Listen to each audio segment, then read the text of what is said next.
So hi, I'm Benjamin Reed-Hurwitz. I'm the EMEA Research Lead at ISS Market Intelligence. What I do is I really help clients understand their data and understand their data in the context of the industry and how the big trends are likely to impact their business going forward.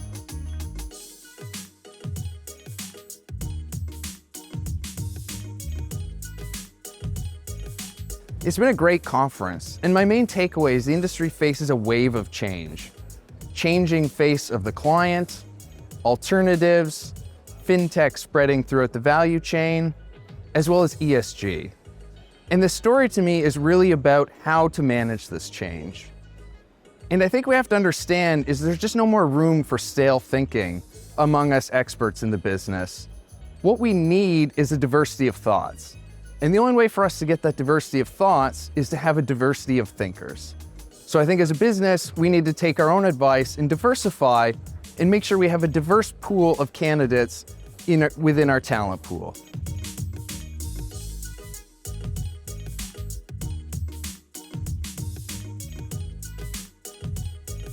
So in my presentation, I covered really the idea that ESG can help managers build a more resilient practice, and I did this sharing 10 insights from our SimFund data platform. I'm going to share with you 5 insights to sort of cover this off. The first one is to understand that ESG is now at the core of the European fund management business. And one thing to realize is with ESG now being at the core, fund flows related to Article 8 and Article 9 funds will become a lot more cyclical, which is previously what we'd seen with Article 6 funds. A second key understanding is that with ESG being at the core, ESG cannot be divorced from coincident trends. We need to understand how other secular trends are in fact going to intersect with ESG. And then our real big finding is what we discovered is that if we look at active funds, and we look at those funds with an ESG term in the name, as well as those with a higher ISS ESG score, or what some may consider darker green funds, we noticed that their flows were less performance sensitive, and therefore the assets appear to be stickier. In this sense, ESG may therefore help fund managers build a more resilient business, less prone to the ups and downs of various strategies. My biggest takeaway then is for fund managers to see if these results match their lived experience.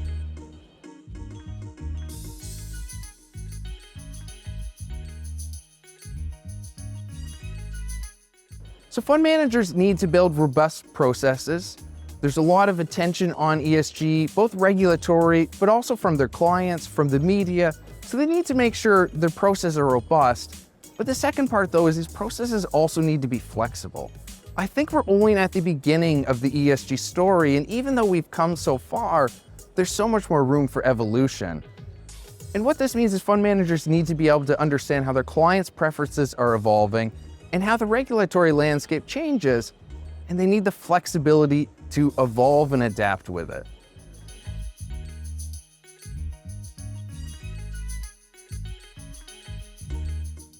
So when we talk about moving the needle, I think the focus should be on sort of revenue. And a big question I have based on my experience in the UK is what functions are going to be insourced or outsourced by various parts of the value chain. Because ultimately these decisions are going to have a big impact on what revenue is available to you. So I think if we're watching the business going forward at each level of the chain, let's understand what their incentive is in that chain from a revenue perspective and how that plays out in terms of them making decisions on insourcing or outsourcing solutions.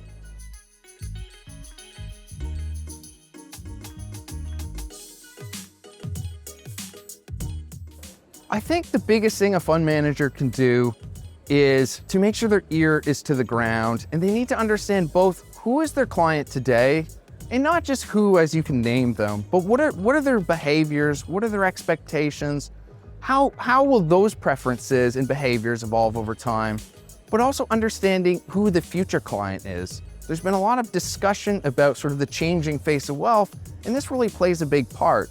I think the best thing fund managers, and this really goes across the entire wealth management spectrum is you have to know your clients. But again, not just who is your client, but what are their behaviors, what are their preferences, what do they want from you, and can you deliver that, or what do you need to do to make sure you can meet those expectations?